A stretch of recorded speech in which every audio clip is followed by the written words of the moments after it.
the nose. Oh, can you tell me who? 60 seconds. Did you see it? Right, so there you go.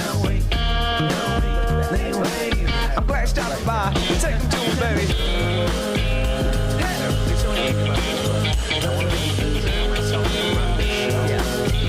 Take them up again.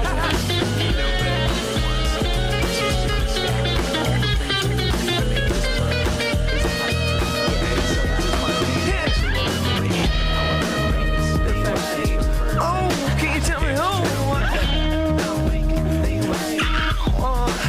Yeah. In the nose.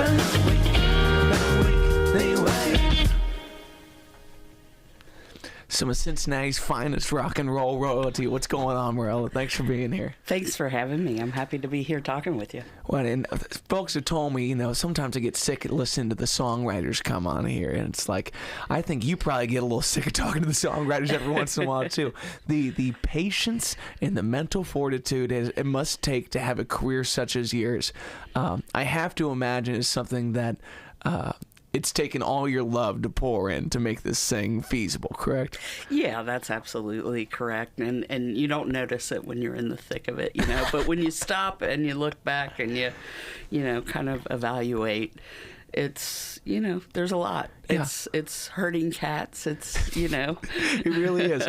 And was the pandemic the first time in your adult life that you ever stopped for a second? Yes. I can't imagine how those first couple months go in terms of just looking in retrospect of what you've done and then imagining the future of how things kind of change in the world of live events. Yeah, it was terrifying. And, just the unknown. I mean, that we all experienced on a massive level. Not knowing what the future holds, and we never do, but at least when I'm open and running and booking bands, but it's hard to book bands when you don't know if you're going to be open. Yeah. Well, I think so much of our personal identity comes to our relationship from other people. It's I'm a husband, I'm a friend, I'm a singer-songwriter, I come out here to entertain. Did you kind of have a moment of reconciling who you thought you were to who you are in that moment, or did it affirm those things? I think a little bit of both, actually. It certainly affirmed the fact that I love what I do and it makes me happy every day. Because when I didn't have that, you in your mind you think, oh, I wish I had more time at home. I wish I had more time to read books and watch movies and all the things we did and got sick of while we were, on lockdown. So, it reaffirmed and reinvigorated me to want to, keep going and keep at it and make things good. Yeah. So for the listeners that are just getting introduced to you, you are the owner and operator of the Southgate House Revival, and this is a family business, correct? Yeah, this was my dad started the business initially, and I worked with him on and off for after college, but I went on my own kind of career path for a long time, and then ended up coming back and deciding to work with him, and here I am. And were you the owner's kid running around a venue, running amok, meeting bands and things like that as a kid? A little bit, not all the time, but yeah, I have memories of meeting Johnny Paycheck, and as a child. That's so fucking cool. Yeah, it was in my mind anyway. It was terrifying, but. Just the huge beard, I think, and the huge hat. My first introduction to Johnny Paycheck was Tales of the Tour Bus, that Mike Judge series. Oh, that's a fantastic series. They did such a good job of that. And I love that's outlaw country and then funk, because you would never see anything in common with these things until you have the same touch of character in it. Yeah. And then you start to realize these are they're flawed superheroes in a lot of ways, especially when you look back in retrospect. For you, it's you're a kid looking at this guy with this massive beard that's the scariest version of a country star the world can ever imagine. Yeah. But to so many people, he is this hero that they didn't know they needed. He saved him in one way or another. Absolutely. And I mean, I'm a huge fan of his now, and that's just one thing that you have to, kind of look at. And, I don't know where I'm going with that. But. So where did you pivot when you went to school and kind of left the business for a little while? Well, I didn't really leave the music business. I've worked in the music business my whole career, basically. I started out working at Music Hall and the Aronoff Center as that was getting opened. And at that time, we were doing a lot of more commercial, popular artists at Music Hall. Even we did John Mellencamp and Fish and At Music Hall. at Music Hall. How yeah. many seats are at Music Hall? Like, I think at the time I worked there around 3,500. I know they've done some renovating and that's changed, but. Yeah. But yeah, it was. We did Willie Nelson there. We did George Clinton. George Clinton does not, of all people, belong in Music Hall. Yeah, Like, I mean, it was something to see. That's for sure. it's like, I need someone that's going to clean my elephant nose because last night's show was a little gross. I'll be honest with you. But yeah, so I moved on from there and worked. I like to say I've worked at every venue in Cincinnati. Not quite now with all the new ones, but Yeah. What an interesting way to, return to the family business, but have the experience of how all these other rooms work. Like, what would you say is the biggest commonality and the biggest difference amongst all these rooms and then returning to your own venue? Well, those venues that I've worked at were at such a more massive level. I worked at Riverbend. I worked at what's now Heritage Bank Center. And it's just a machine at that level. There's so much production and so much that goes into it. The commonality is that feeling when the band goes on stage and the crowd's roaring and no matter what size the crowd and the back office has a sigh of relief, like, okay. Yeah, exactly. And just feeling, I mean, what music does for us, what it provides us with a barometer of our own lives. It allows us to connect with the other audience members. It's human connection. Yeah. Well, I think being in all those places and wearing all these hats in a more like team-oriented kind of field, it really lends an odd viewpoint of the way that you wear almost every hat inside of Southgate House. Yeah. And sometimes that's out of necessity. I'd assume other times it's like, it's tough to delegate things when me and other bands always talk about, I want to find someone that'll do my social media, they'll do my booking. And I always remind myself, until you can find someone that cares as much as you do, then it's not worth delegating. Yeah. And then you also question, what's the cost that you have to pay someone to care like you do? Unfortunately, that's a huge fucking number. Yeah, I don't think you could ever pay enough for that, Yeah. And I'm really, really fortunate in having a great staff on board that are all very invested in what we do and what we're about, and in treating the musicians and the artists well and treating the patrons well and all that kind of thing. And certainly I think that's probably one lesson I learned during the pandemic was you have to let go a little bit of I mean, of course I am ultimately the general manager and financial officer and the production manager and the advertising director and all the C's across the board. Yeah, all that stuff. But at the end of the day, you do need to, in order to be able to do all that, you need to be able to let go of some of the other things. And I tell my staff all the time, there's 100 ways that things can be done right. Yeah.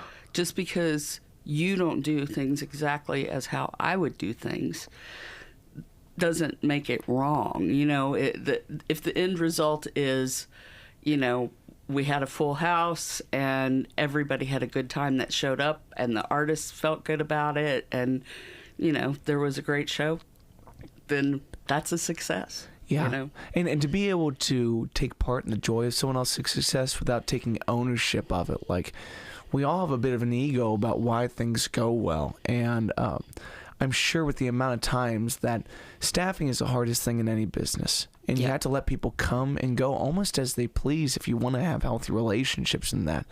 So it's odd to watch people fall on their face and then to watch them have soaring success using the same method, Right. and then trying to have them refine that with a little bit of a guiding hand, but also a hands-off kind of mentality. Like, it's a really double-edged sword in taking care of these people. Yeah, and it is constantly kind of analyzing what you're doing, your approach, and what, how you want things to be perceived and all that. And yeah, like my staff now, a lot of them have been there since the pandemic, some before, but you do have turnover either way. But I feel fortunate because a lot of my former employees still are very engaged with the business. So Yeah.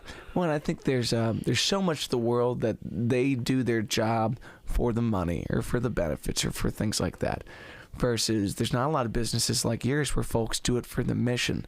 A lot of these folks are artists themselves, that if they're not behind the bar, they're stepping on that stage. If they're not running the board, they're setting up a drum kit for somebody. And that kind of wholehearted integration is how you get the most out of people. They feel both sides of it, so they're willing to go the extra 20 miles over what's asked of them to make sure things are excellent. yeah, and I feel like there is they get the same sort of satisfaction that I do out of that. I always people say to me, like, I never see you posting for jobs available, and it's really because I kind of handpick people. Yeah. Because I need a certain type of person. I need a person that not only loves music, but is open to all types of music. Not just I only listen to punk or country or whatever, because we do, you've been Literally there. everything. Yeah, everything. And 3 rooms at once, a little blend of everything. And it's Yeah. like there's bleed in every room. Yeah, you know? yeah. And I feel like they, you have to be open-minded working there, and you have to be, want to treat the artists of the music you don't listen to very much the same as you would your favorite band, you know? And growing up in that kind of environment, did you always have a wide palette? Or has this pushed your boundaries more than you would have expected it to? I think the older I get, the more my boundaries are expanded in that regard, and I look at my dad started me on music early, obviously. He would take me to the record store, and I remember the moment where he would tell me I could get one thing. And I, at first, would buy 45s. And then I figured out, like, I can buy a whole album. That's one thing, And so, and at the time that I was doing this and growing up, you listen to the whole album, both sides, repeatedly, flip it back and forth the whole time, so... And I think there's a really great lesson in going through both sides that's similar to artists. On the first taste, you may not have the palette for what you're experiencing, but you might find track 3 on side B found you at some point in time, and it clicked, and you fell in love with this thing. And I think there's so much hesitation right now to experience things that you don't like because the internet is so custom tailored. Your Facebook feed is either things that it knows it's going to make you scream at or going to make you fall in love with. Yeah. Versus when you pay for a ticket for a show you've never seen, you might walk out of there and say, I don't know how I felt about that. Right. But the second or third time, you might say, that artist is the defining chapter of my young 30s or my married life or me and this friend's time together. Yeah. Yeah, music definitely can transport you back to a place and time and, bring back a flood of memories and all that. But I really feel like, and of course I'm biased, but music is best live. Not to disparage anybody's recordings. And of course I love the fact that, I have bazillion recordings at my fingertips at any given moment thanks to the internet, but there's just something about the feeling that it imparts to you and the energy. Yeah. And I'm sure you know this as a performer, like the crowd's energy is so important in a show. And kind of related, but going back to what we were talking about, I have this conversation a lot with younger people where we're a singles-driven industry now, and you're missing out on so much gold by by not getting to that third track on the record, or seeing the one cover song that an original band does because it really influenced them or meant something to them as part of their show, you know? Yeah. Well, it's interesting you say that, because as someone that I make my career doing 50-50 original and covers, I'm begging people to give the originals more time. Of course. But there is something really special about saying, like, you know, you listen back to the true parts of the British invasion, where it's like they're selling American blues back to Americans and in their own flip. That is so telling to what makes an artist do this. Like, can you remember what was probably the most shocking cover that you ever saw an artist do that was like, who would have known that it explained their whole sound in one song to me?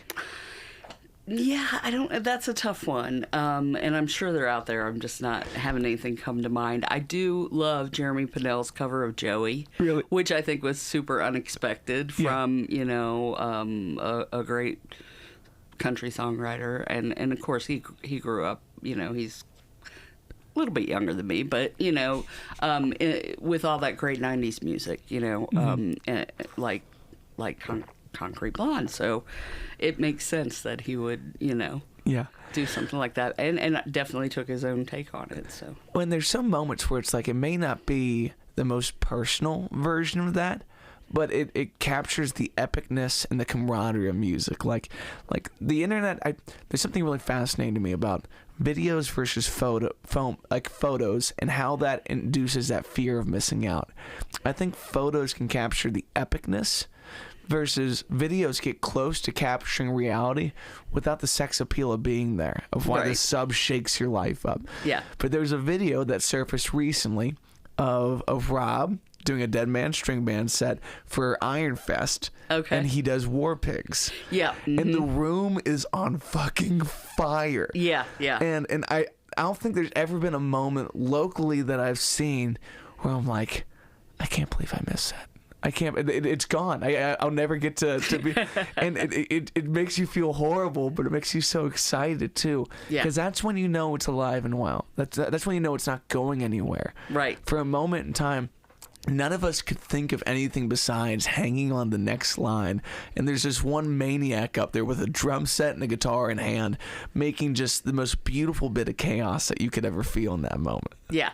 And everybody in that room is on the same page at that time, you know? It's Train Out of Hell going straight forward, you know? They're singing every word, and, you know, I mean, that is the magic of music. I mean, it brings us together.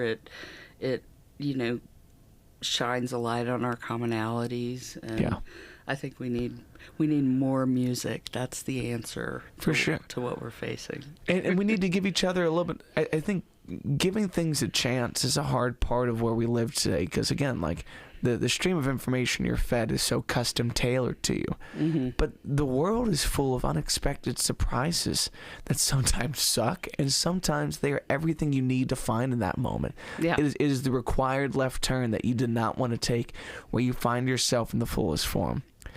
One question I really wanted to ask you was, when did the move happen from the first building to where Southgate is now? Mm-hmm. And what was it like for you and your dad to kind of go out and look for new options? Well, that whole time was pretty dark, but we left the old place. We had our last show in 2011 on New Year's Eve, going into 2012. We had the Dopamines, which, you know, talk about an energetic band that really can get the crowd, you know, going. I mean, we're so lucky in this city to have the amount of talent that we have, yourself included. Anyway, that's a side point to that. What were we talking about? Well, I wanted to hear about like this moment leading up to the new building. So, you know, it was interesting because we looked for quite some time, and we're kind of we wanted to have the same feel of the different rooms, and, you know, being able to focus on the smaller bands yet still have a great big rock and roll show. So it was a challenge, and it was discouraging at first. And as my dad would do sometimes, he, you know, randomly one day after we've been looking for 2 months says to me, well, Bob has that old church up there. And I said, Bob, who? And what church? What are you talking about? Just like it feels like the most not helpful piece of information you could. Right. And like, where has this information been for the last 2 months? But anyway, he was referred to Bob, who owns Dickey's Glass, who's our neighbor, and he owned the church that we're in now. And we went in, and it was a complete disaster. But the stained glass windows and the pipe organ sold me on the place right away. It was, and my dad was like, "Are you sure you want to do this? This is pretty crazy." And I was like, "Yeah, well." Now, when you say a complete disaster, is it like I'm sure shaping the rooms to be what they are was such a bizarre task at hand, but like, what kind of disarray did you find it in? Well, there was none of the electric or plumbing or anything like that had been updated. Like there was one electrical panel that had paper tags on it for the whole building. So that was, we had to put HVAC in. I mean, it was, and that doesn't even like address the plaster issues, the cosmetic issues, and it's an old building, so we're going to constantly be working on it because that's the way old buildings are. The job is never done. Exactly. So there's always on to the next project. I call it the list. The list really only exists in my mind. But, sometimes when someone will say something about something, I'll be like, I'll put it on the list, And we get to it when we can afford it and when we can, make it work. Yeah. So. And what was kind of the deciding factor of getting out of the old building? Well, I don't feel like it was much of a choice, really, because of just how everything went down with my dad and my aunt, and I think we are better off. This building is certainly a lot easier to manage.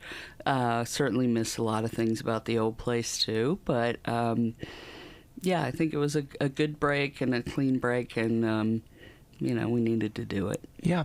Well, and as someone that's only really experienced the new building, like, I've been into Thompson, I've done that before. There's something so special about the church, and I'm sure you can attest to why that is, but it's hard to put a finger on. And to me, as someone that's coming in as it's already established history, it's like there's blood, sweat, and tears in every single one of these rooms. And there's an opportunity for no names to find themselves in a lounge, to take their small fan base upstairs, to find that they're pushing the capacity and they're bleeding on the staircase, so it's time to take it downstairs to find out what you're made of. Yeah. And having that evolution of growth is such a more formative and impressionable place to be than just being called a venue.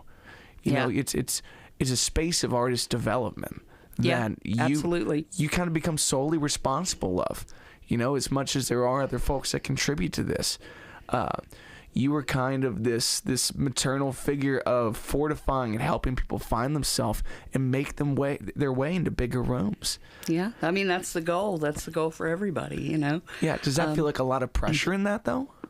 Yeah, certainly sometimes, and it's a challenge. I'm not going to, mince words about getting, the people out to check out things that they've never heard before, or things that they haven't, we have a lot of those artists that, I answer so many emails every day, and a majority of them are unrepresented artists, and it's just a matter of trying to find your groove, and you just have to keep at it, and it's the first time you come through, maybe you don't have that big of a crowd, but then if there's one or two people there that saw you and really clicked with you, they're gonna bring their friends next time.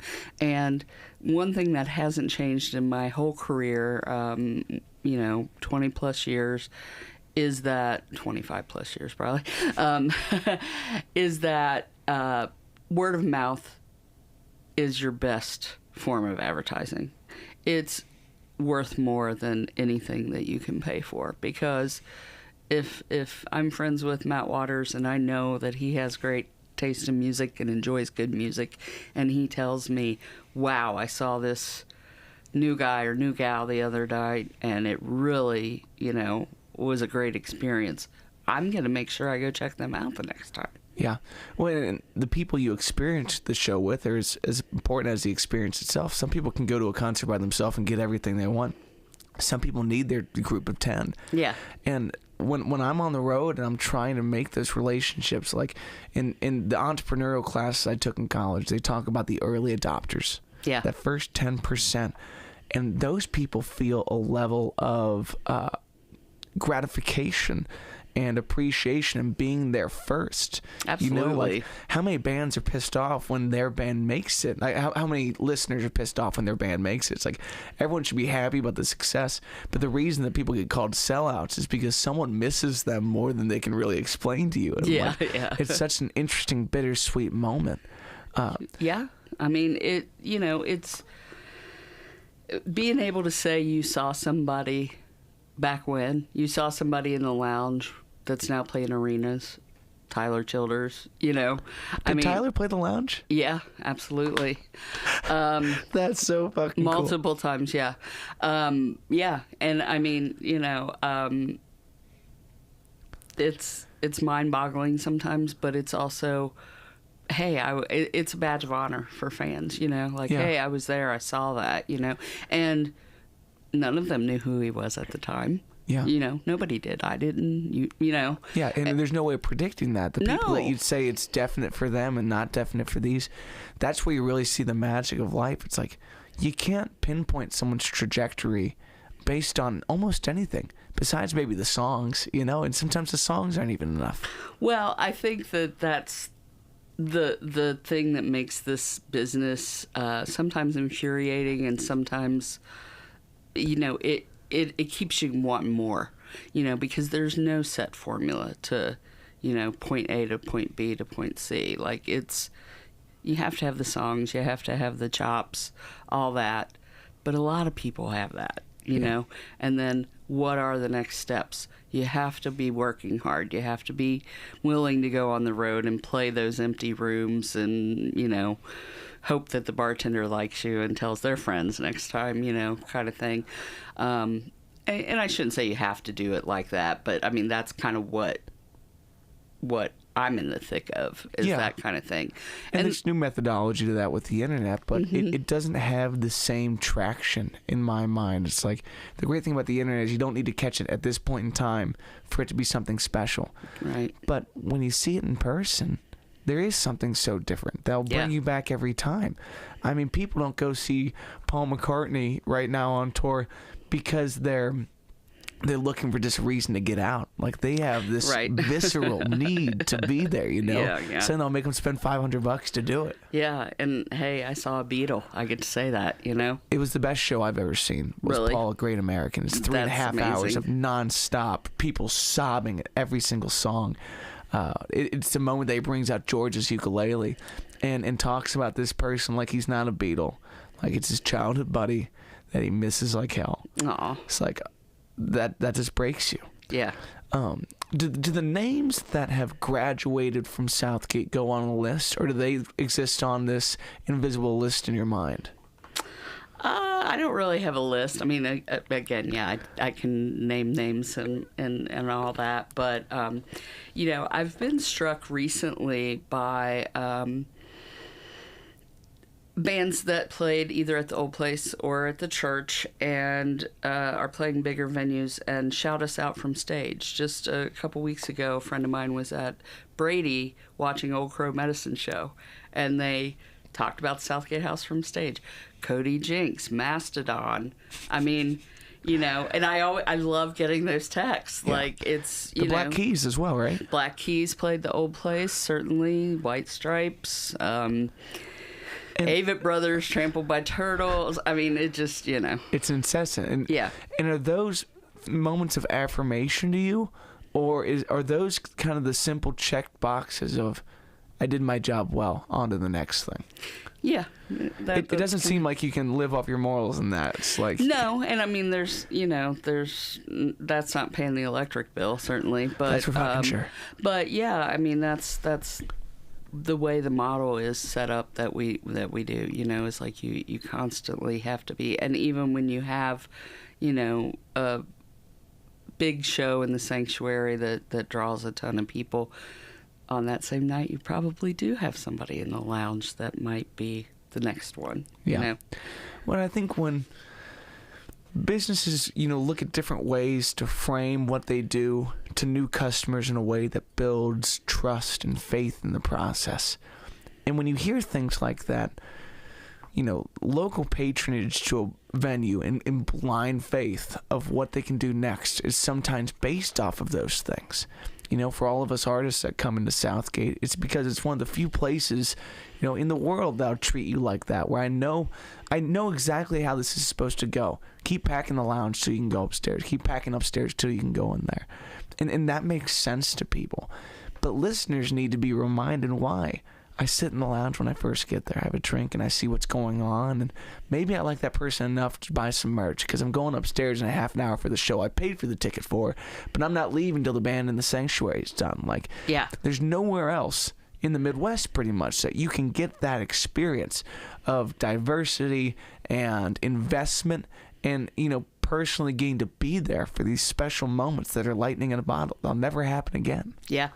I mean, even if you see that artist, in the same room next time, it's going to be a completely different experience. But yeah, I think that's the biggest challenge for us is getting people to come out. I like to think that people do have that trust in us that if they show up, they're going to see something they enjoy, something that's going to resonate with them.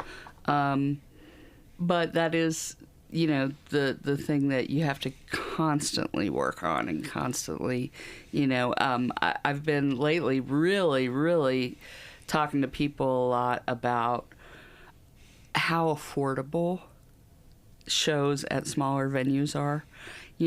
And people are angry about ticket fees as they should be for larger shows and high ticket prices, which, I mean, the production has gone up so much and we all know how expensive that is. So I'm not slamming that in any way, but I mean, great for Paul McCartney that he can get $500 a ticket. He should be, And when you're pulling out that many semis, you have to do these things to make that show approachable. A lot of people are working to make that show the wonderful experience it is. I mean, we're smaller, but certainly we have expenses. But I try to tell people, don't get turned off from live music because this show you wanted to go to is way more than you wanted to pay or whatnot. You can come to the Southgate House, buy a ticket for buy a ticket for a show, have a couple of drinks, alcohol or non-alcoholic. We like to have all that, and it's not going to break the bank. You know, and is it going to be the band that you've listened to on the radio since high school? No, but it might be the band that you're listening to 20 years from now that you think is worth paying $500 to see. Yeah. Well, and there's something really interesting about music festivals so for me as an artist, it's most important to be put in front of new listeners that have already made space for new music. They're open to that kind of thing. It doesn't take convincing for you to say, oh, I like that, here it goes in my life. And that's a very different person. Well, and I think that's one thing that we do very well, and having the 3 different rooms is what allows us to do that too. The Iron Fest, the Rock and Revival for a Cure. I mean, those are some of our best events every year, and best from a turnout standpoint, but also best for the fact that a lot of those types of events, people come for 1 or 2 bands, but they see 10 bands and they're suddenly a fan of 5 more bands. Yeah. And I'm always so impressed with the guys from the Grove for... Oh, yeah. I was talking to someone about this, and this is kind of a different tangent, but I think people use spirituality and religion to utilize things that they weren't open to before. And one of the hardest things to utilize in life is suffering and hardship, to make something amazing out of that. Yeah, absolutely. And these are two young men that went through one of the hardest things in life, which is watching one of your parents, move on to the next life without you. and they said the best way to cherish this is to get our family surrounded by our adopted family, people that aren't blood but still get it, and let's unite on one thing that always makes sense for all of us, which is the music. And you see Adam's mother out there slinging raffle tickets, right? Like it's the goddamn best thing that's ever happened in her life, and she's a saint for it. Absolutely, When people utilize hardship to bring folks together, it's like, now that's the human condition at its finest. Absolutely. I mean, the guys in the Grove putting that event together, I mean, you know, and I obviously don't want to speak for them, but they have created something out of hardship, as you said, out of pain, that is going to help people, you know, and for anybody listening that doesn't know about it, the event takes place usually in March or April, and it benefits the University of Cincinnati glioblastoma. I may have mispronounced that. I think you got that right. You know, research and development into finding a cure for that, and that's what their father passed from, and I can't think of any better way to honor him, and then to have everybody come together, the music bringing them together, because they are such talented, you know, folks that they're using what they have and what they can give to make a positive impact. Yeah. So last year I played the last slot of that night, and I thought that was going to be the most prime time thing in the world. But the funniest thing to me was watching these people come up the stairs, and they have been beaten and tattered by rock and roll for the last 8 hours. And they're still there. They're still there because they're happy. Because they're maniacs. Yeah, you know? Exactly. But it's just so funny to watch these people. It's like an ultra marathon runner. Yeah. Where it's like, I'm sure they're mildly hallucinating at this point, but they're fucking down for it. Yeah. And that's one of the coolest things in the world to me. Yeah. And also, here comes the guys from the Grove, sweating like hell. Now they've been there for 20 plus hours. They just finished their set. But they're going to come wrap it up with a little more music. Yeah. In the way that, like, you know, for me, one of the most fulfilling thoughts is that I can soundtrack somebody's life with the passive impact. The music's going to find its way to you whenever you need it, because you need it, not because I want it to. Yeah. But you fit these songs in where it's purposeful. But the live moments, that is something that's sought out. And you run into something you never expected, like, yeah, Ticketmaster's going to gouge you on this thing, or any of these companies are going to put you in the dirt for trying to get this guaranteed fix of what you're paying for, because you think you're going to love that show. The risk versus reward ratio for the show you're paying $200 for is the exact same as the one you're paying $10 at the door for. You just don't know how good it can be until you become a believer in something you never saw coming. Exactly. And, you know, preach it. Yeah. Are there any, like, big surprises of acts that really are momentous to you, of folks that came in the lounge, they're just a nobody on an email, that by the time you're watching their Sanctuary, you're like, I don't know why we said yes, but I'm glad we did? Yeah, I mean, certainly Tyler's the big one that comes to mind, you know, because he just randomly emailed us and said, hey, I'm a songwriter. I think the first email he, you know, sent one music clip or something, and for whatever reason I listened to that music clip and thought, yeah, we should have this guy. You know? Did he do all 3 rooms?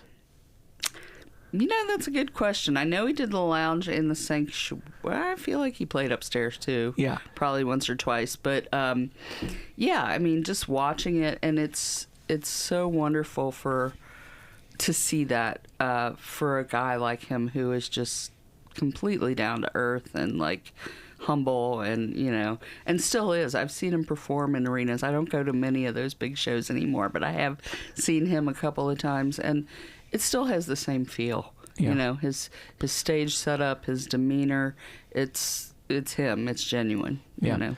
And I think one of the odd things about, like, the difference between getting out there and touring and finding listeners that way to doing it on the internet is, if you do it on the internet, you go from bedroom to an arena stage sometimes, and you watch people flounder because they haven't had this opportunity to get comfortable with 5, then 10, then 50, then 100, versus when you go through all three of the rooms, and that's kind of a bigger metaphor for the way that venues work, and you kind of gauge your capacity. You want to sell out, but you don't want to be empty, and you have to kind of run that risk. You get comfortable with the value proposition of what you're really selling to people, and that guy, start to finish, is selling you these songs. And it's so honest and genuine in that, and people need to realize what they're bringing to the table before they step out and try to give it to the world, or else it's like, wow, and I'm like the little Debbie's of songwriting right now. It's like, it looks better than it tastes, you know? It's like there's your difficult moments to come to terms with when it comes to how you run your business. Yeah, I mean, it from a business perspective, it probably really isn't that smart of a business move to, know, like, I'm going to invest my resources of time and money and, advertising and paying my staff to be there and everything from top down on somebody that just randomly emailed me one day. It's bold that way. So It is. Here's one of the questions I think I always need to be reminded of, but every artist always wonders, like, what's the ideal first contact look like? When someone reaches out to you and says, give me a chance, I just need a room and a PA, and let's do this thing. I think short and sweet is always helpful, because when you're looking at 50, 60, 70 emails a day, you want to get through them, but you don't want to miss the good stuff, but definitely having a music clip. I'm kind of befuddled sometimes by the people that will email me, people I don't know, bands I haven't heard of, that will say, can my band come play there? Sometimes they don't even put the band name, but definitely put a music clip or a video clip or whatever the best thing, and just be honest. Don't tell me, oh, I'm going to fill your room, when you don't have anything to back that up yet. You know what I mean? Like, I would rather you say, hey, I'm just coming through the area. I, think that your venue would be a good fit for me, and here's a music clip, and certainly flexibility helps too on getting booked. Like, I could do a barroom show in the lounge on my own for, my set's this long, or if you have an existing bill that you can add me to, I'm open to that as well. Keep your options open, I guess, and just be courteous and, give me the right information. Now, do you like the hoped for date in the subject line and then backup dates a little bit below that? Or how did people kind of present the options to you? Yeah, I mean, it always works better if there is more than one date, because the chances of having that date are, less than 50. yeah. But, at the same time, it's like our calendar fills up further and further out in general. But you always have a cancellation or something like, oh, we need to move this or whatever. So, I hesitate to say to people, like, make sure you're emailing me about a date 4 to 6 months out, because it could be that I have somebody cancel 2 weeks on Thursday and I need somebody and you come along. A lot of it is just timing like that, Yeah. But willingness to be flexible on that. Yeah, it's like, certainly. And if I almost you're don't know what I want from you, but I want to. If you're on the road, you probably have a limited date range because maybe you're, heading somewhere or whatever. But, I'll tell people, like, okay, I don't have any of these dates, but hit me up again the next time. Maybe it'll work out, Yeah. So, and I hear a lot from artists and bands, like, I email so many places, nobody ever gets back to me. I really try hard to get back with everybody in some form or another, whether it's like, you're not a good fit for us, or I don't have any dates open, or, even if I'm telling them no, I want to give that response if I can. Well, and I get people being, everyone gets their emotions involved in this. It's a very personal endeavor. Absolutely. But the moment that you meet someone like yourself and you realize that this is a maniac sitting in a broom closet running 3 rooms for the last 25 years. It's not like there's a team of people that can respond to this. Right. So don't be afraid to be polite and persistent. At the same time, a little bit of follow-up and courtesy in that. Yeah, and certainly, I mean, for developing artists, remember that the people that you're talking to are human beings. I mean, it's a different thing when it's a 25,000 seat arena and you might have to go through 5 people to find the person that actually, smaller venues, our staff's a lot leaner. So, likewise, how you treat my staff gets back to me, good or bad, and that's something that that I do take into consideration. If you're easy to work with, if you're professional, if you're showing up when you're supposed to show up and all that good stuff, I want you back. That reminds me of a quote I heard recently where they said, bikers are nice people cosplaying as mean people, and hippies are mean people cosplaying as nice people. They may not look like it, but the Southgate House is full of some of the most huggable people you've ever met. Some of those absolutely, sweet, But a lot of them do look like scary bikers at times. These look like some people that could kick some ass, Rob included. Rob's a perfect example of that. I think Rob needs a lot of hugs, actually. I refuse to not give him as many as I can. Yeah, me too. So. And speaking of, Easy Mark came out to play one of my songwriters nights, and so I host these a couple times a month at like varying venues like breweries and things like that. This one's at a mini golf course. Oh, that's great. And Sarah Gorick is the one that pulled him into it. She barely informed him that this is a family-friendly mini golf course. Oops. So he's just trying to pivot his whole set. He's like, I don't think I got 5 family-friendly songs. So here comes back on my bullshit, Yeah. And I'm like, you're a hero. That's what we needed, brother. Right. I think it's really fun to look through the genre classification and see the way that similar messages can have all different levels of vulgarity and metaphor and whatnot, but how similar the message of music can always end up being.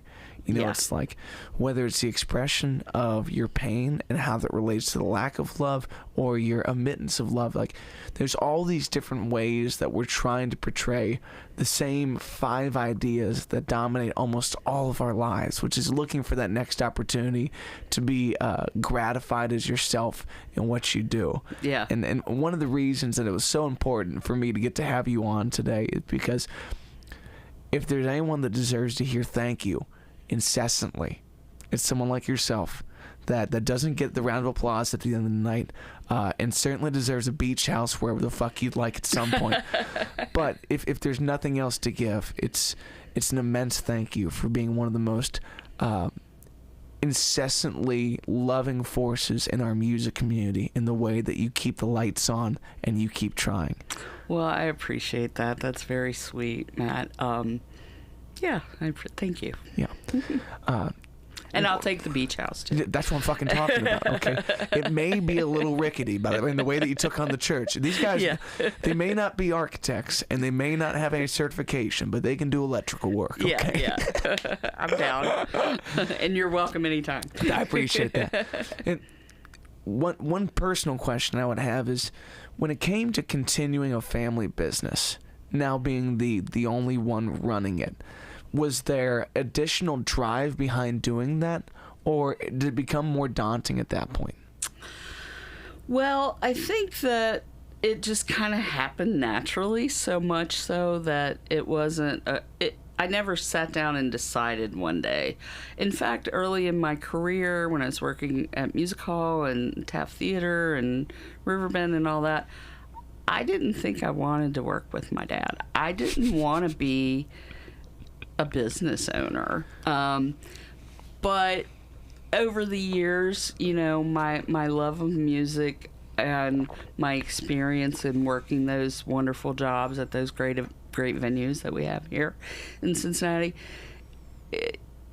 my focus and my interest developed into more of a focus on smaller artists and independent artists and just more focus on the art itself, I guess. Yeah. Is the way I view it. And making a difference in whatever small way you can to, get these bands along their way, and that could be along their way on the road or along their way in their career, Yeah. And it's a true love. It's, if I didn't really absolutely love it, it's definitely not something I could do. So I mean, I think I made the choice probably when we moved to the new building, like, okay, I'm in on this. If we're gonna rehab this 1866 church, I gotta be committed, and then of course my dad passed away in 2018, and he hadn't really been involved necessarily in the day-to-day. He was there every day. He used to say he had the hardest job there. It was PR at the bar was his job. God. Yeah, I keep awesome waiting institution. for that. Yeah, waiting for that job opening to come up so I can transfer. But he had done his work and whatnot, and he liked sitting there and listening to the bands and talking to people from all over, and and so when he passed, I there wasn't a question of whether I would keep it going or not at that point. Yeah, I don't know if I've ever introduced you to my dad, but I think he carries that exact same job title. He's so funny. He'll come up and take the biggest stack of business cards you could ever imagine, and he'll go up to every single person there, and it's like I'm a used Kia. He's just selling. Just selling. He's like, you want to buy me a drink? I'll tell you about my son. Yeah, and absolutely. I'm like, hey, you can't afford that kind of, you know what I'm Yes. saying? Like, that's, and good for him, and good for you that you have such supportive parents, because that's important. Yeah, I've told them, more in my adult life, because as a kid, you get embarrassed by that kind of thing. I mean, the way that someone sells the artist versus who the artist feels like they are very different things. So there's a Venn diagram we can exist happily in. He doesn't give a shit about that. He's selling. But that goes back to what we've been talking about that human connection, because if someone comes up to me in a bar and says, listen to my son, here's a download card or whatever, or here's his website, I'm gonna do that a lot more than the 800 ads I get a day on social media. 100%. That's gonna resonate. Yes, I mean, there's something about proud parents that just feels different. Mm-hmm. And it can feel a little cliche until you're experiencing it. And you realize, like, in his case, this is a guy that went from the corporate world of sales to running a different company, but still at the end of the day, like, I'm one of the proudest things that he takes to market, and I couldn't pay for that. I can barely even say thank you enough. I tell them all the time, if there's anything I can do as a parent, I want to reciprocate the kind of upbringing you gave me. Yeah. And I think that's the best compliment you can give your parent. One, I think I'm going to fail miserably at it. No. I'm scared shitless. I got the right spouse for it. I just got married. We just bought our first house. Congratulations. We're slowly stepping towards it, but it is a scary, scary task. Yeah, I don't know how people do it. I have 2 dogs, and I can barely keep up with them. So I'm like, human beings? What? No. That's why I would call you a maternal force, though. I think you have the craziest list of adopted children the world's ever known. I do, and I mean, I really love seeing people do well. I love seeing, one guy I'd like to mention is Nolan Taylor. I don't know if you've been following his trajectory at all, but he is just doing fantastic. He's a great songwriter, and he worked at Southgate House for a short time, and it just makes me so happy every time I see something good happening for him, or for anybody really that's been working at it. And there's something really profound about the way that one song let everyone feel him in a very honest point that a lot of time it doesn't get captured. It doesn't hit like that. Like, there's a guy that has a YouTube channel called Guitargate that I don't follow this channel that much, but it's just analyzing musical aspects and talking about playing and things like that.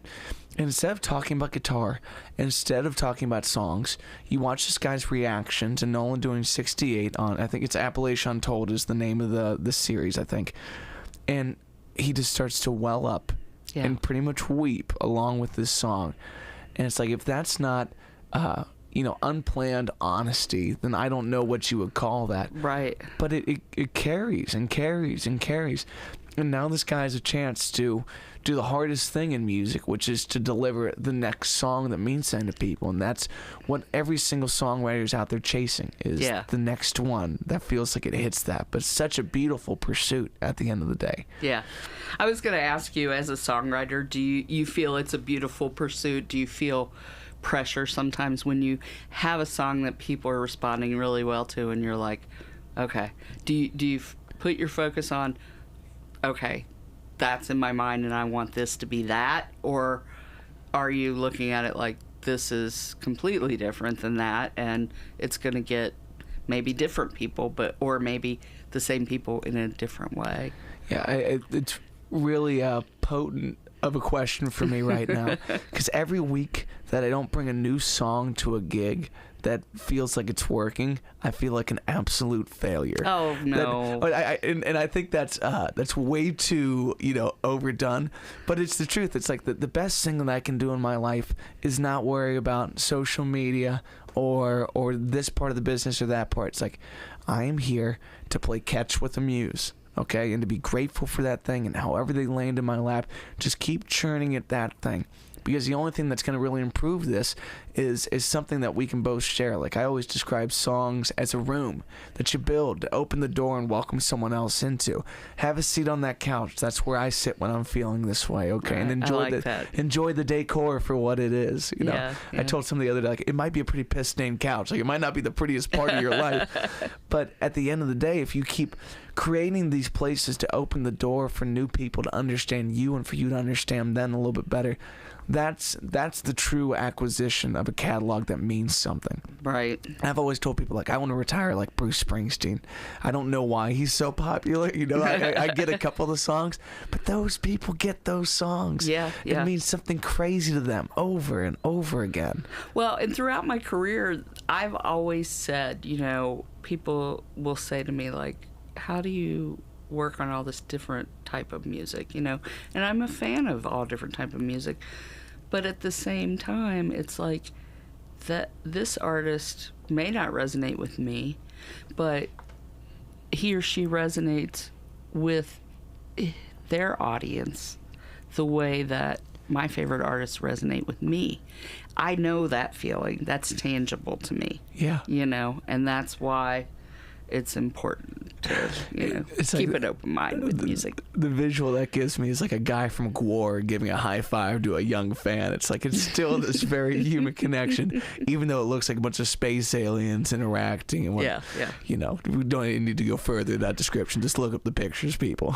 I actually have a good story to tell that isn't really relevant to our conversation, but it's about GWAR. When I was working at Bogart's doing marketing and promotions, I had scheduled an in-store appearance with GWAR at, I believe it was Media Play in Norwood. And they were running so late, they did not get to put their costumes on.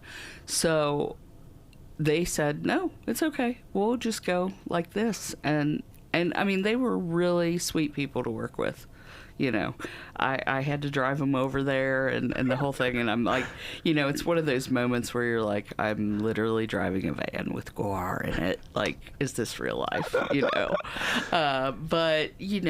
we showed up and there was a huge line of people. I mean, huge. And you could just tell, like, this band really resonates with these people. And these people would have been crushed if they wouldn't have showed up just because they couldn't put their costumes on. Yeah. And they talked to everybody and took pictures and signed autographs. And that for me is seeing that interaction. Like, that's such a feeling of, a good feeling. It's just, the band connecting with the fans. I think that is going back to what we talked about, like the commonality and the difference between all these venues and artists at different levels. Like, people's relationship to the artist through the music is this one string of what makes this industry so special. Whether it's Tom Petty or it's Gwar or the guy that brought a bunch of raw meat and he's playing in the lounge and you don't know what he's gonna do, but it's seeming a little off-putting. It's like, okay, you know, let's see what happens. Yeah. It's such a beautiful thing just to find out what it is, and it ends up being almost the same thing every time. Right. Yeah. It's. Okay, totally off-topic question. Between the new building and the old building, which one feels more haunted? Oh, definitely the old one. Really? Yeah, there's no question about that. I've had this conversation with several people. I don't know if it's because because it was a church and it was a holy place. Like, it was the Grace Methodist Episcopal Church, and the Methodists believe that when you leave a place of worship, once you are not worshiping there anymore, then it's not a place of worship. You go, whether you're under a tree or whether you're in a building, and I'm not speaking for Methodists here, but that's my understanding. And, the old place was a residence. It was built as a residence. So people were born there. People likely died there, I mean, it was a mob-operated place for a long time, right? Isn't the Tommy gun guy, isn't that his home? Well, so that's interesting. That's a misconception. So the inventor of the Tommy gun was born there. He was the grandson of the original guy, Richard Southgate, who built that place. And Richard Southgate was a wealthy landowner, Kentucky state legislator, all this stuff. And his grandson was a brigadier general and invented the Tommy gun, but he invented it for military purposes and did not like the fact that It was related to mob. that the mob, and certainly, the Cleveland Syndicate was heavily entrenched in Newport at one time, but I don't know that they had anything directly to do with that building.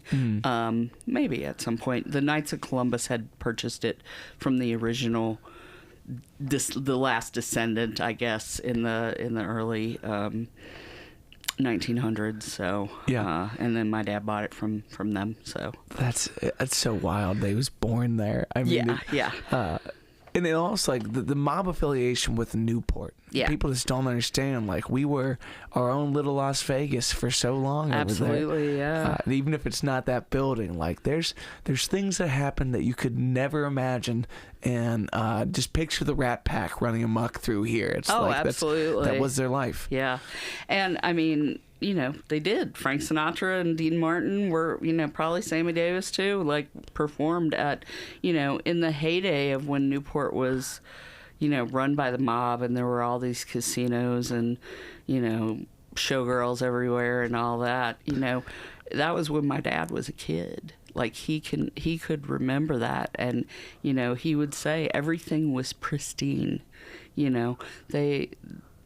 They tried to keep their crimes, out of the streets, so to speak. Now, of course there were shootouts and there were, this and that, but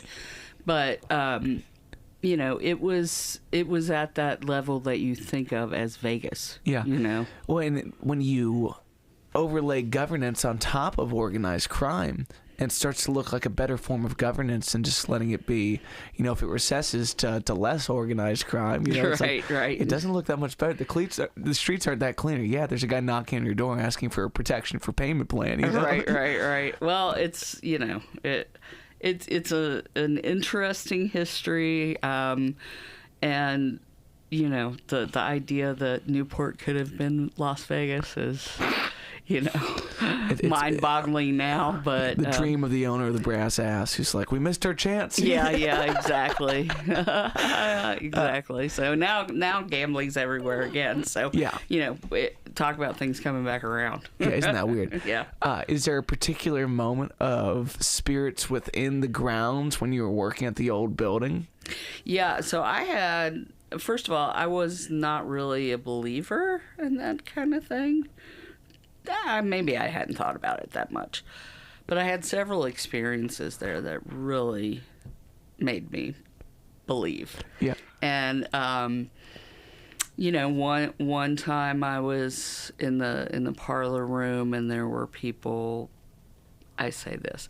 It sounded like there were people dancing on the floor above me, and I knew no one was up there.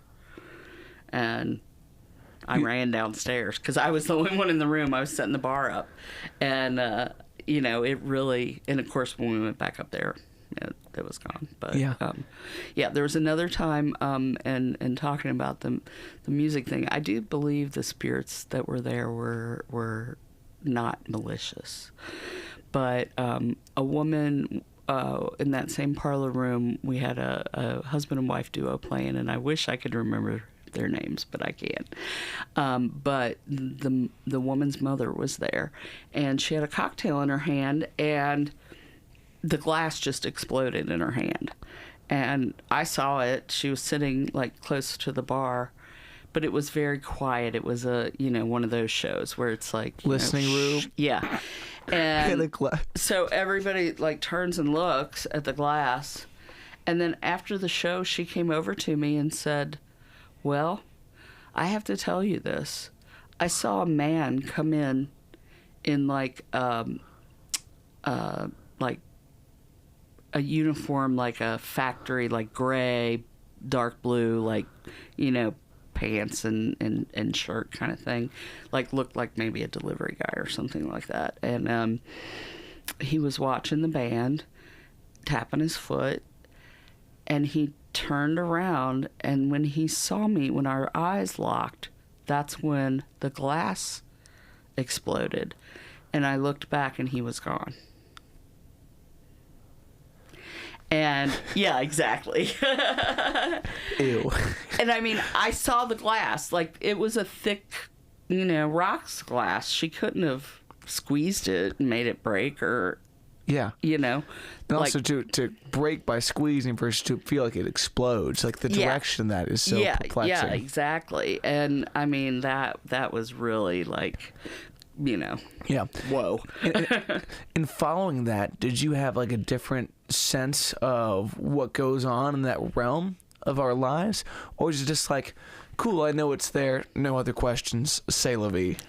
Yeah, no, I don't think it gave me any particular insight into the, other world or whatever you want to call it, but definitely made me feel like they were there. Yeah. I'm always under the impression that, like, if dolphins are hearing things that we can't hear, there are things that exist in our physical world that we just aren't aware of. Yeah. And it's the same relation to intuition when you think about a friend and they call you within a couple seconds, or right.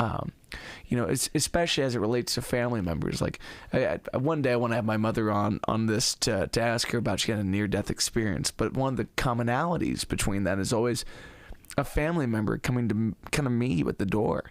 A family member or a loved one, and their purpose in that is always different. Sometimes it's like the atonement thing, like I heard this guy talking about, he's sitting there with his grandmother, and she points on her deathbed to the corner and says, "Why is he here?" Looks over and sees nothing, and she's talking about her brother that she fucking hates, and she's like, "Why would you let him in?" And it's like, he's been gone since he was 55. This is 40 plus years later. Wow. And then in my mother's case, like she's sitting next to her mom, and she can feel this message without being spoken, and she decided to go this way instead of that way. But it's just so weird to think that there are manifestations and aspects of our lives that exist all around us, that unless we choose to tune in, they are not there. And I think the muse falls in that same category of like this quiet sense of inspiration that is not mine, it is not yours, but if I put the antenna up and I have reverence for it, it's going to tell me something that we both need to hear. And now we open up the door to the room and we can sit on the couch together and figure out what it is. Yeah. And I mean, that correlates directly to, even trying to get gigs. Like if you're open to more things will come your way. Yes. If you're, like rigid and closed-minded, then, that's going to limit you. Yeah. I put on a Jim Carrey, like, graduation speech he does. I forget what you call that, where the guest comes in, they wear the commencement. Yes, a commencement speech. And I put it on just because I thought it'd be a nice thing for me and my wife to listen to on a long car ride. And it's always weird when you hear a message that you didn't know you needed, but you triggered in the world. And he says, I asked the universe for what I wanted most with zero expectations about how it would happen. It's like, in life, all you can do is the next best thing. You know, just keep stepping forward. And you can have this big goal at the end, but if you try to hold on to how you think it's going to happen, you will miss it happening in your life, and you'll drive right by that. That's so true. I mean, it really is. And that applies to anything, not just music. I mean, you know, if you're open to letting things in, you have more experiences, and maybe some bad ones, but most of the time I think you're going to have more positive ones. Yeah, and if you make good things of bad experiences, I think you're doing a little bit better in this life. Yeah, absolutely. You're winning. Yeah. So as we start to conclude today, is there anything that you want to promote, anything you want to tell folks about in particular? Yeah, actually, I'm working with a group of business owners in Newport. There's 4 of us, and we're starting a new music festival this year. It's going to be small in the first year. It's called Mammoth Music and Arts Festival, and we'll have fine artists there. We're going to close the street off in front of the Southgate House Revival. It's going to be free to attend Sunday, September 29th, 1 to 8. And as part of that, we're doing thing in the lounge that's going to be like just an overall kind of tribute to the Jockey Club, the punk rock club that existed in Newport in the 80s. And, you know, all genres. We're going to have an acoustic stage. We'll have the sanctuary going, and then we'll have an outdoor stage as well. So I'm really excited about it, excited about the potential, and we're looking forward to growing it in future years. So. Yeah, well, that's fantastic. So make sure you find you at SJH Revival on everything. It's SGH, sorry. No, that's okay. Southgatehouse.com is our website, and SGH Revival on Instagram. Yeah. And YouTube, I just subscribed today. It's in the comments, y'all. So. Yeah. And absolutely take a chance. Go see some artists you've never heard of, and I guarantee you'll be pleased. Yeah. Morella, you a treasure, my friend. Thanks for coming on today. Thanks for having me, Matt. Friends, thanks for tuning in. Nick Heffron coming on a little bit to a